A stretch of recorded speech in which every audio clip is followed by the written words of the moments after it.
We all have a dark side, at least according to Carl Jung, the father of modern psychology and one of the deepest thinkers of our time. Jung claimed that people wear a social mask in public. He called this social mask the persona. You use your persona to make a good impression upon others, whilst at the same time hiding those undesirable attributes about yourself. Behind the mask or persona, if we choose to look, we will find what Jung referred to as the shadow, our dark side. Many of us will avoid ever examining our shadow for fear of encountering the darker aspects of our personality. Most of us will be content to mistake our persona for who we really are.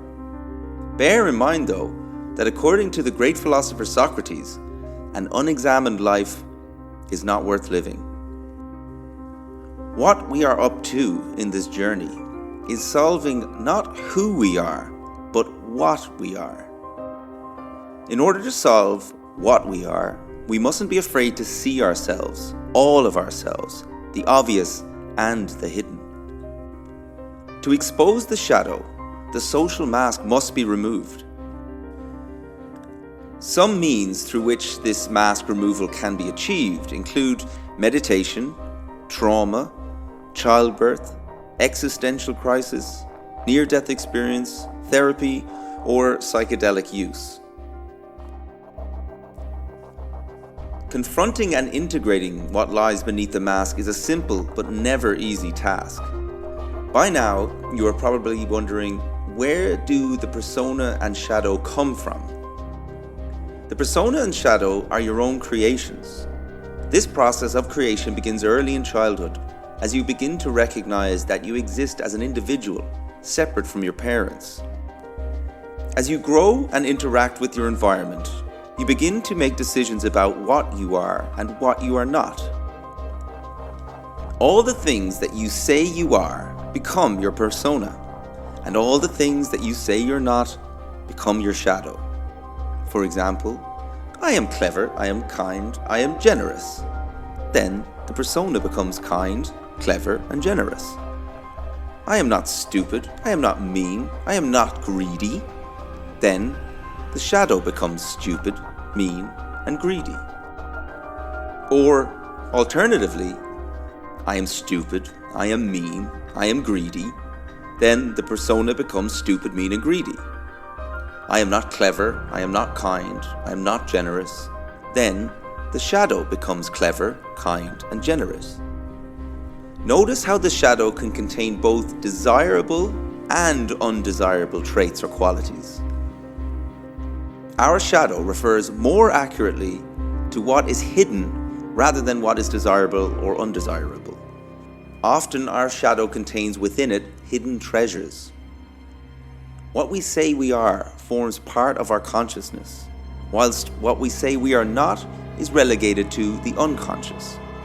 Therefore, the shadow by definition is unconscious, until we shed light onto it and bring it into awareness. The higher self shines a light on the persona and forms the shadow. The persona and shadow are not necessarily fixed, but can be fluid and changeable. Once you uncover your shadow by bringing it into consciousness, you can integrate it to your benefit. How do you uncover your shadow? Where do you look for it? You can begin by making a list of all the things that you say you are not.